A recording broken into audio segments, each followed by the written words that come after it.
नमस्कार दोस्तों, मैं आपकी होस्ट और दोस्त फवादिया निज़ाम में आपका स्वागत करती हूँ। जैसे कि आप सभी लोगों को पता है, आज राजीव जी की 34वीं पुण्यतिथि है। इस अवसर पर हमारे साथ जानकारी साझा करने के लिए श्री हीरा सिंह बिष्ट जी हमारे साथ हैं। आइए इनसे जानते हैं कुछ सवालों के जवाब।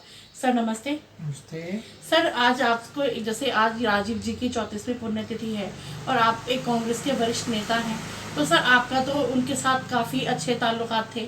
तो सर आप थोड़ा सा उनके आदर्शों के बारे में या कुछ बताना चाहेंगे? आज देश के सबसे युवा प्रधानमंत्री, पूर्व प्रधानमंत्री श्री राजीव गांधी जी की 34वीं पुण्यतिथि में उन्हें अपने श्रद्धा सुमन अर्पित करता हूँ। जी। देश ने एक ऐसा लाल दिया, गांधी परिवार ने, जिसने दुनिया में कम उम्र में ही अपने आधुनिक भारत को अपने पैरों पर खड़ा करने का और दुनिया को अपनी योग्यता क्षमता से चौंका देकर बड़ी बड़ी ताकतें घबराने लग गई थी कम समय में। जैसे ही उन्होंने गद्दी पर बैठे तो जितने गलत धंधे वाले थे सारे परेशान हो गए, पार्टी में हो, पार्टी के बाहर हो, और नौजवानों में अलग तरह की ऊर्जा मिली जी। बड़े जिम्मेदारी से सब लोग कांग्रेस के साथ जुड़ने लगे थे। सब लोग आपसी मतभेद भूल करके एक बड़ी नौजवान शक्ति के रूप में उभरी। जी। मेरा क्योंकि राजनीति से बहुत नज़दीक का रिश्ता स्थापित हो गया था जी। दिल्ली में तो मिलते मिलते, लेकिन मेरे लिए एक मेमोरी की बात ये रही, जिसका मैं उल्लेख भी करता हूँ कि राजीव जी का वो दौरा, उनके जीवन का अंतिम दौरा था देहरादून का। जी। परेड ग्राउंड पर अथाह भीड़ थी, उसको बड़ा संबोधित किया। मैं भी मंच पर था, मुझे भी संबोधित करने का मौका मिला। बहुत बातें हुई, उन्होंने उत्तराखंड के बारे में अपने विशेष योजनाएं, विशेष योगदान और इसको आगे बढ़ाने के लिए अनेक प्रकार की घोषणाएं की थी। जी। हम यहाँ से हरिद्वार तक साथ में गाड़ी में गए, सारी चर्चाएं उत्तराखंड के बारे में होती रही। वहाँ से उन्होंने सीधे तमिलनाडु जाना था दूसरे दिन। जी। मुझे कल बहुत बड़ी मीटिंग कुछ जाना है। ये दुर्भाग्य रहा हमारे देश का, हमारा तो था कि वहाँ पहुँचते ही दूसरे दिन इस तरह एक बम ब्लास्ट हुआ। जी सर, उस घटना को तो कोई नहीं भूल सकता। बहुत दर्दनाक सीन था, पूरा देश शोक में डूब गया। क्योंकि उन्होंने मेरे से बात की थी रोज़गार की, नौजवानों की, महिलाओं की, शिक्षा की, उत्तराखंड में प्लान कैसे कैसे इंडस्ट्रियलाइज करेंगे, कैसे कॉलेज यूनिवर्सिटी कैसे कैसे बनाएंगे। जी। तो ये सारी चीज़ें, यहाँ की ग्रीनरी, यहाँ का टूरिज्म, बहुत लंबी चौड़ी बात हम हरिद्वार तक करते चले गए। उन्होंने केवल चिंता यही थी उत्तराखंड को एक स्वावलंबी राज्य कैसे बना सकता है। जी। देश के बारे में और पुराने अनुभव हमने शेयर किए उनके साथ में। चंद्रिका के साथ ही मुझे रहने का मौका मिला, उनके साथ हम यहाँ जेल में रहे। जी। वो प्रकरण मैंने उनसे डिस्कस की, किस तरह से 400-500 नौजवान लोगों का सड़क जिंदाबाद मुर्दाबाद करते रहते थे। जी। रोड केस में यहाँ आते थे वो, तो उनसे बड़ी लंबी चौड़े बारे उत्तराखंड के बारे में, नौजवान किसानों, रोजगार के बारे में, तो उन्होंने सारा समीकरण देहरादून का जी। तो मुझे बहुत ही तकलीफ हुई जो मैंने सुना। पूरा देश ही स्तब्ध रह गया।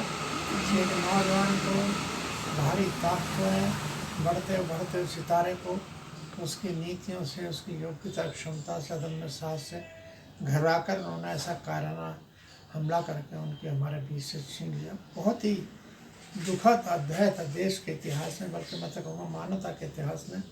जिस तरह का उनका सौम्य चेहरा था, हंसकर मुस्कुराते रहते हर परिस्थितियों में, हर व्यक्ति उनसे मिलना चाहता था। किसी के प्रति कभी वो देश भावना नहीं रखते थे, हमेशा सद्भाव से हर एक के साथ मिलना, समाधान करना और विरोधियों से भी सलाह लेने में कभी हिचकिचाहट नहीं करते। सही बात है, उनका नेचर अलग बड़े था।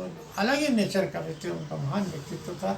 जो दादी से, पिताई से जो कुछ उन्होंने तो मिला वो अलग चीज़ थी, लेकिन उससे उस भावना को, उस विचारों को वो बढ़ करके आगे ले जाना चाहते थे। और पूरे देश एक शिक्षा को लेकर और देश उनके साथ जुड़ने भी लगा था। उन्होंने पार्टी राजनीति से हट के एक अलग तरह का व्यक्तित्व अपना निखारा था, जिससे पूरा देश उनकी तरफ बड़ी आशा भरी नज़रों से देखता था। तो आज उनकी पुण्यतिथि पर मैं यही कहूँ कि ऐसे सितारा दोबारा जन्म नहीं लेते, हमको उनको याद रखना चाहिए। लेकिन हमारी नैतिक जिम्मेदारी कांग्रेस के लोगों की, विशेषकर नौजवानों की, युवा कांग्रेस NSUI, कि हम लोग उनके बताए मार्ग पर चलें। उनका बताया मार्ग यही था कि ईमानदारी से काम करें, निष्ठा से काम करें। जो कांग्रेस का 20 सूत्री कार्यक्रम था, इंदिरा जी के पास कार्यक्रम थे, नेहरू जी की दूरदर्शी नीतियाँ थी, समाजवादी नीतियाँ, धर्म, 3 मुख्य आधार कांग्रेस रहे, धर्मनिरपेक्षता, समाजवाद और लोकतंत्र जी। इसी पर कांग्रेस का संविधान, कांग्रेस खड़ रही। उन पार्टियों के बारे में नौजवानों प्रचार प्रसार करें। तो ये राहुल जी का राजीव जी के बड़े विचार थे। वो इंडस्ट्रियलाइजेशन भी करना चाहते थे, कहाँ पे रॉ मटेरियल कच्चा माल मिलेगा, नौजवानों को कैसे काम दें, किसान के उपज है, किसान के खेत को पानी देने की योजना होगी, उनके उपज का मूल्य उसको मिले। हर एक प्रकार का चिंतन मनन पूरे देश का दक्षिण और उत्तर को एक जुट के रखना चाहिए, ये भावना। तो ऐसा लोग और ऐसा धर्मनिरपेक्ष भावना, सबको सबका लाडला, सबका प्यारा, वो हर समय हर परिस्थिति में उनका हंसता हुआ चेहरा याद आता हर एक व्यक्ति को। किस तरह से मुस्कुराहट भरा चेहरा उनके उसमें था। विदेशी लोग प्रभावित रहते थे। उनकी गरिमा, उनकी शालीनता में किसी प्रकार की कोई हिंदुस्तान जैसे देश में बहुत बड़ी आवश्यकता उनकी थी।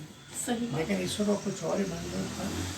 उनको हमारे बीच से ऐसे काम सकते हैं, हमारे बीच जो हिंदुस्तान को मजबूत नहीं देखना चाहते थे, एक नहीं देखना चाहते, आगे नहीं बढ़ना देखना चाहते थे। और विशेषकर नौजवानों को तो उनके जाने से बहुत धक्का लगा। पूरे देश को जी उनका नौजवान पागल था उनके।